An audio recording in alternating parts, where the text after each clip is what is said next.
2020년 9월 대만 자이시 고등학생 헌우의 어머니는 딸이 다니는 학교에 찾아와 학교 측에 간절하게 호소했습니다. 이건 단순 싸움이 아니라고요. 학교 폭력 그 이상 악마들이 벌인 심각한 범죄입니다. 가해 학생들은 특별한 이유 없이 싫다라는 핑계로 헌우의 물건을 함부로 취급하는 등 이 헌우를 괴롭혔는데요. 이에 참다 못한 헌우가 선생님에게 피해 사실을 얘기했고요. 이에 가해 학생들은 반성은커녕 헌우가 고자질을 했다며 앙심을 품고 그녀를 더 괴롭히기 시작했습니다. 이러면 걔 죽을 수도 있겠지? 괜찮아. 우리 아직 어려서 처벌도 안 받아. 그날 이후 헌우는 갑자기 구토와 설사 등의 증상이 끊이지 않았고요. 얼마 지나지 않아 몸무게가 무려 8kg이나 빠졌습니다. 근데 어떻게 8kg이 빠져요? 얼마나 괴로웠으면 저랬을까? 무슨 짓을 한 거예요? 가해 학생 중 한 명의 양심 선언으로 알려진 충격적인 사실. 평소 헌우가 사용한 텀블러에 붕사를 탔던 겁니다. 붕사는 보통 세제, 방부제 등에 사용되는 화학물질인데요. 사람이 장기 섭취 시 심각한 중독과 장기 손상까지 일으킬 수 있는 위험한 물질입니다. 피해 학생인 헌우는 아무것도 모르고 어머나. 3개월 동안이나 붕사가 든 물을 마셔왔던 겁니다. 내 몸이 3개월? 내 몸이 왜 일어나 있을 거 아니야. 그래 이게 8kg에 빠진 거잖아요. 더 소름 돋는 사실은요. 이 일을 벌인 가해 학생들은 우리 곧 장례식 갈 수 있겠는데 한 달이면 죽겠어. 자신들이 법적 처벌을 받지 않는 나이임을 알고 더 과감하게 이런 끔찍한 짓을 벌였다고 합니다. 하지만 알려진 바에 의하면 이 가해자들은 헌우를 괴롭힌 벌로요. 고작 다른 학교로 전학 가는 것에 그쳤다고 합니다. 퇴학만 시켜도 분노할 판에 전학을 시켰다고? 아고. 어리다는 무기를 이용해 아무 죄책감 없이 친구를 죽이려 한 파렴치한 범죄자들. 언젠가는 본인의 행동에 책임져야 할 날이 올 겁니다. 악마를 실업자로 만든 자들 19, 15위 공개합니다. 모모 때문에 살해당한 남자. 2009년 8월 26일 새벽 2시경 필리핀 마닐라 톤도 지역의 콜레지도르 거리를 걷던 28세 남성 레오 산토스가 갑자기 4명의 남성들에게 폭행을 당한 걸로 모자 심지어 흉기에 찔린 뒤 쓰러졌는데요. 이후 산토스는 인근 병원으로 옮겨졌지만 결국 사망하고 말았습니다. 이거는 강도 사건이 아닙니다. 이건 원한 일 거고 계획한 살인이라고 봐야 돼요. 그냥 폭행으로 끝나지 않았으니까. 그렇죠. 그들이 산토스를 죽인 이유는 다름 아닌 노래. 한 곡의 노래 때문이었습니다. 노래 불러달라고 그런 거야? 노래 때문에 왜 사람을 죽여? 당시 로돌포 조세프와 그의 친구들은 노래를 흥얼거리며 콜레지도르 거리를 걷고 있었는데요. 저기요. 저 혹시 그게 무슨 노래인가요? 자, 우연히 길을 걷다 조세프 무리의 노래를 들은 산토스가 그들에게 이 노래가 무슨 노래인지 물어본 겁니다. 그런데 바로 그때 야, 감히 이 노래를 모른다고? 산토스가 이 노래를 알지 못한다는 사실에 분노한 조세프는 산토스의 얼굴을 가격. 그의 친구들은 조세프를 말리지는 못할 망정 폭행에 가담.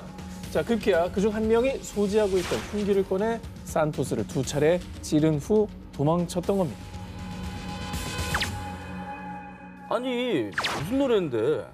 아, 너 너무 불길하다. 이거 우리나라 노래 아니야? 노바디? 불길했어. 아. 그렇습니다. 2008년 K-팝 아이돌 원더걸스가 발표한 노바디.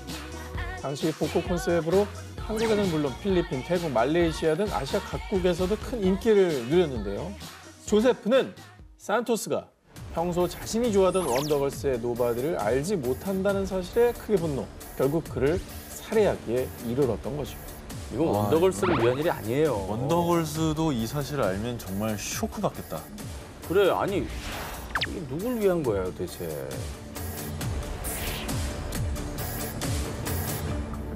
악마를 실업자로 만든 자들 19, 14위를 공개합니다.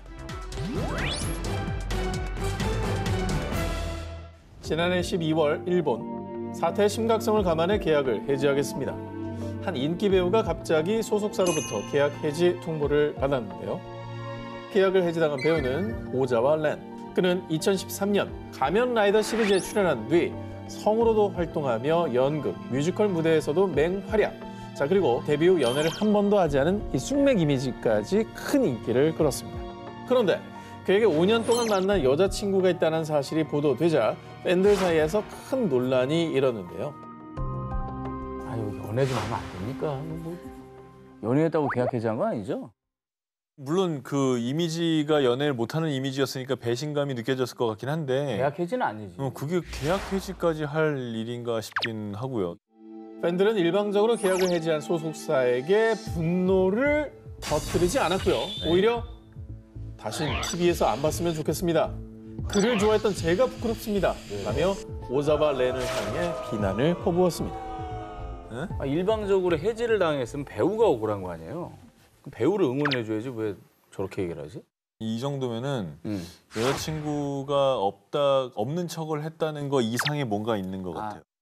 지금 내 말을 안 듣겠다는 거야? 또 맞아야 정신 차리겠어? 뿐만 아니라 평소 강제로 관계를 요구하며 가학적인 노예 취급을 해왔는데요. 그런데 그의 악마 같은 만행은 이게 끝이 아니었습니다. 임신? 그게 내 맞아? 자신의 아이를 가진 여자친구에게 임신 중절 수술을 강제로 종용. 심지어 임신한 여자친구의 배를 수차례 가격하는 인간 말종의 만행들을 벌였습니다. 계약 해지네, 계약 해지. 계약 해지가 아니라 저건 고소당해야지. 네, 계약 해지고 감옥 가야죠. 강제로 아이를 잃게 된 여자친구는 스스로 목숨까지 끊으려 했고요. 친구에 의해 간신히 목숨을 구한 그녀는 결국 오자와 렌의 만행을 언론에 제보. 그렇게 그의 악마 같은 진짜 얼굴이 세상에 드러나게 되지만요. 그런데 때린 건 맞지만 배는 때리지 않았다고요? SNS를 통해 자신의 만행을 일부분만 인정하는 뻔뻔한 태도를 보였고요. 결국 팬들의 외면은 물론 연예계에서 퇴출되기에 이르렀습니다. 아니요, 팬들의 사랑을 먹고 사는 공인이 아무리 안 보이는 공간이라도 어떻게 저런 짓을 하고 한 여자의 인생을 저렇게 짓밟습니까? 악마를 실업자로 만든 자들 19, 13일을 공개합니다. 이곳에 악마가 있었다. 2018년 9월 인도 비하르주 파트나 지역. 최근 들어 11살 딸이 이유 모를 구토 증세를 보이자 걱정이 된 부모는 딸을 데리고 병원으로 향했는데요. 그런데 충격적인 진단 결과 아이가 구토를 한 건 임신했기 때문입니다. 애가? 그 이후 부모는 딸에게 조심스레 자초지종을 물었는데요. 그리고 소녀의 입에서 나온 충격적인 얘기. 교장 선생님이 숙직실에서 저를 괴롭혔어요. 도가니네, 도가니. 딸을 임신하게 만든 사람은 다름 아닌 학교 교장이었던 겁니다. 진짜 아휴. 난 이게 제일 싫었어. 이 기사가. 왜냐면 내가 하면서 제일 싫었어. 그치. 2018년 7월 인도 비하르주 파트나 지역의 한 초등학교에 다니던 11살 소녀. 그러던 어느 날 잠깐 선생님을 좀 도와줄 수 있을까? 교사 아비셰크 쿠마르가 소녀를 숙직실로 부른 건데요. 그리고 소녀가 숙직실로 갔을 땐 교사 아비셰크가 아닌 학교 교장 아르빈드 쿠마르가 기다리고 있었고요. 뭐야 이거? 이후 그는 11살 소녀에게 끔찍한 만행을 저지르고 말았습니다. 저거 지옥이지 학교입니까 저거? 그렇게 된 거죠, 저의 아니, 저것도 아이한테. 어떻게 받아들여야 되지? 생지옥이야 생지옥. 아니 11살 아이한테 무슨 짓이에요 이게? 11살 아이는 또 선생님 말 잘 듣는다고 또 갔을 거 아니에요. 선생님이잖아요. 기본적으로 선생님. 이게 말이 됩니까? 그렇게 교장 아르빈드는 7월부터 8월까지 최소 6차례에 걸쳐 소녀에게 몹쓸 만행을 이어갔던 겁니다. 그리고 결국 소녀는 원치 않는 임신까지 하게 됐던 거죠. 근데 어떻게 또 이거를 서로 짜고 그런 짓을 하지? 난 정말 이런 게 절대 다수가 이런 건 아닐 텐데 극소수일 텐데도 이런 건이 하나가 뉴스에 나오면 괜히 학교에 대한 믿음이 없어져요. 그치. 학교를 어떻게 보내나. 그러니까 그리고 지난 2월 14일 인도 법원의 최종 판결. 교사 아비셰크에게는 약 75만 원의 벌금과 종신형이 또 교장 아르빈드에게는 약 150만 원의 벌금과 사형이 선고됐습니다. 사형시키면 뭐합니까? 이 소녀 인생 이미 굉장히 힘들어졌는데.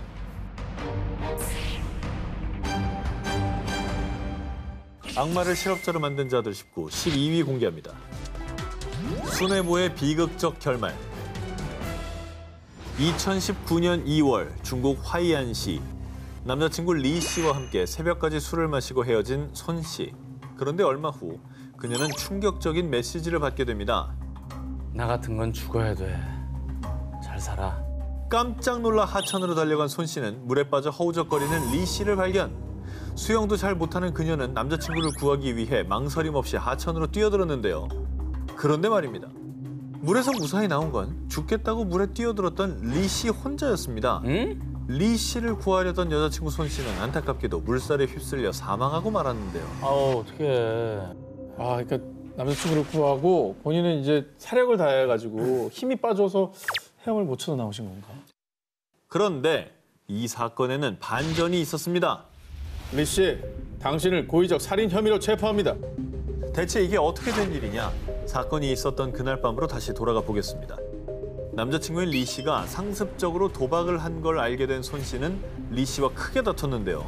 이후 자리를 뜬 손 씨에게 자살을 예고하는 메시지를 보낸 리 씨. 아, 그런데 이것은 페이크! 모두 남자친구 리 씨의 쇼였던 겁니다.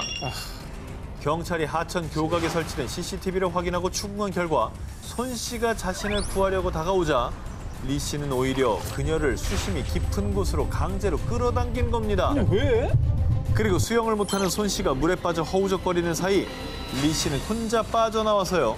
하천 교각 난간을 붙잡고 구조대원이 올 때까지 안전하게 버티고 있었던 겁니다. 뛰어오는 모습만 봐도 아, 나를 저렇게 생각하는 사람이구나라고 마음 바꿀 수도 있는 거 아니야, 이 인간이라면. 그 여자친구가 또 수영 못하는 걸 잘 알았을 거고. 이 사건으로 체포된 남자친구 리 씨는요. 아, 여자친구에게 겁만 주려고 했어요. 죽일 생각까지는 없었다고요. 하지만 검찰은 고의적 살인 혐의로 그를 기소했고요. 결국 리 씨는 법원으로부터 징역 12년 6개월을 선고받았습니다. 너무 솜방망이야. 악마를 실업자로 만든 자들 19, 11위를 공개합니다. 2020년 12월 2일 러시아 너튜버 스테니슬레이브 레시니코브는 평소와 다름없이 구독자들과 소통하며 생방송을 진행 중이었습니다. 그런데 바로 그때 내 여자친구를 괴롭히면 후원금 $1,000 쏴준다. 저걸 제안하는 놈도 이상하지만 설마 저걸 받아쓰려고?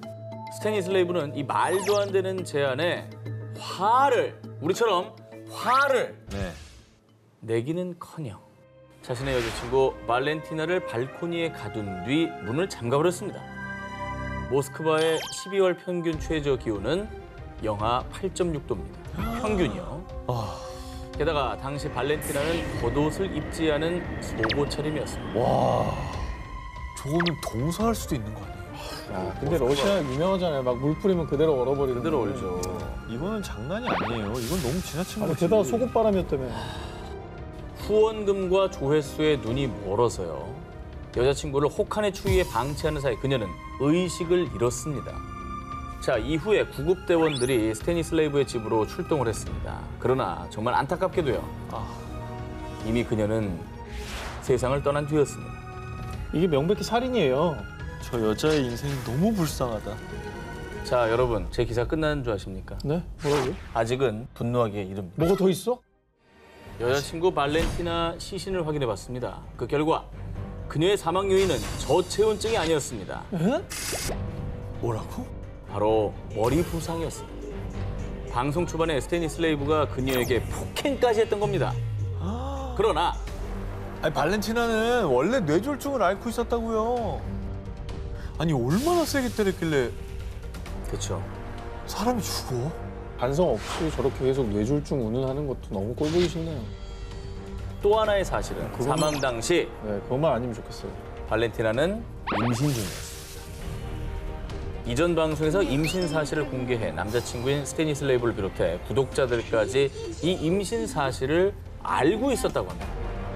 야, 구독자들도 똑같은 놈들이네, 그럼. 구독자들도 쓰레기인 거죠. 자신의 아이를 가진 여자친구의 생명과 바꾼 후원금 100만 원가량입니다. 이제 만족하십니까? 악마를 실업자로 만든 자들 19, 10위를 공개합니다. 영국 소년법이 강화된 이유 2019년 5월 3일 영국 월트셔주에 살던 17살 소녀 엘리 골드가 집 주방에서 잔인하게 살인된 채 발견됐습니다. 그녀의 몸에는 최소 13번 흉기에 찔린 흔적이 남아 있었습니다. 이후에 곧바로 출동한 경찰들은 엘리의 집 주변을 중심으로 수사를 벌였고요. 약 3시간 뒤 엘리를 살해한 용의자 토머스 그리피스를 체포했습니다. 그런데 용의자 그리피스는 엘리와 17살 동갑내기로 3개월간 교제했던 그녀의 전 남자친구였습니다. 도대체 무슨 일이 있었던 겁니까? 그리피스가 전 여자친구 엘리를 살해한 이유는요. 엘리가 저한테 헤어지자고 그랬어요. 와, 씨. 어우, 와. 이거 뭐 어떻게 받아들여야 되냐. 자, 그런데요. 더 소름이 돋는 건 살해 직후 그리피스가 하는 행동 때문입니다. 그는 무려 1시간 동안 집안에 남은 자신의 흔적을 지웠습니다. 특히 자살로 위장하기 위해서 엘리의 손에 칼을 쥐어줬습니다. 끔찍한 살인을 저지른 뒤 아무 일이 없었다는 듯 태연하게 학교 교실로 돌아갔습니다. 저렇게 태어나게 다시 학교를 갈 수 있다고? 자기 알리바이 세우는 거지. 그렇지. 사람이 죽었는데? 이러면서 우리가 저 사람의 우발적인 게 아니라 계획적인 범행이라고 생각할 수 있는 충분한 근거를 제공해 줬네요. 그렇죠. 저는 우울증을 앓고 있다고요. 17세 앞날이 창창한 소년임을 참작해 주시기 바랍니다. 근데 결코 정당화할 수 없습니다. 살인이라는 범죄는. 게다가 이런 계획성 있게 움직였다는 것 자체가 더욱더 본인이 그렇지 않다는 걸 증명하고 있잖아요. 아, 그 살해 당한 애도 앞날이 창창한 17살이었어. 걔는 정말 죄도 없다고. 걔는 진짜 한 80년 더 살면서 누려야 될 게 많았던 애라고. 그렇죠. 자, 이후에 그린피스는 영국의 소년법에 의해 법정 최소역인 징역 12년에 6개월을 더한 12년 6개월형을 선고받았는데요. 재판 결과가 공개되자 그린피스의 처벌 수위가 약하다는 여론이 들끓었고요. 이후에 피해자 엘리의 부모는 미성년자라도 살인죄로 유죄 판결을 받을 경우 성인과 같은 처벌을 받아야 한다는 캠페인을 벌였습니다. 그리고 지난 3월 강화된 소년법, 일명 엘리법으로 개정될 예정이라는 소식이 전해졌습니다. 다행이라는 말이 좀 안 나오긴 하네요. 그렇죠. 이미 아이는 떠나고 없어서. 17살 꿈 많은 소녀의 삶을 송두리째 아사가 벌인 소년 악마. 나이가 어리다는 이유로 죄가 정당화될 수는 없습니다. 악마를 실업자로 만든 자들 19 9위 공개합니다. 그날 대피소에서는 무슨 일이? 2011년 3월 11일 일본 미야기현 앞바다에서 발생한 규모 9.0의 동일본 대지진. 약 2만 명이 실종, 사망하고 무려 약 33만 명의 피난민이 발생했는데요. 피해가 정말 심각했었죠. 세계 언론에서도 대대적으로 보도를 했었고. 그 지진 피해 당한 주민들은 또 얼마나 힘들었겠습니까? 그렇습니다. 네. 규모 9.0의 강진 이후에도 계속된 여진으로 심각한 피해가 우려되는 상황. 하지만 일본은 잦은 지진 발생으로 재난 대피 매뉴얼이 비교적 잘 마련돼 있는 나라 아니겠습니까? 그렇죠. 일본 정부는 곧바로 지진 피해 주민들이 지낼 수 있는 난민 대피소를 마련. 많은 주민이 쑥대밭이 된 집에서 나와 대피소에 모여 생활했는데요. 뭐 대피소가 빨리 마련됐다니까 그나마 다행이다라는 생각이 듭니다. 네. 뭐 눈 붙이고 잘 수 있는 공간이 있는 거니까. 일단 안전하게 지내는 공간이죠. 네네. 그런데 말입니다. 동일본 대지진이 발생하고 10년이 흐른 지난 3월 11일 현지 방송사를 통해 전해진 충격적인 이야기. 우린 그때 그 기억으로 10년을 고통 속에 살았습니다. 우리가 그날 그리고 지금까지 잠에 들지 못한 건 지진 때문이 아니었다고요. 그렇다면 대피소에서 또 무슨 일이 있었다는 얘긴데요. 그 10년 동안. 또 너무 나쁜 상상을 막 하기 시작했는데.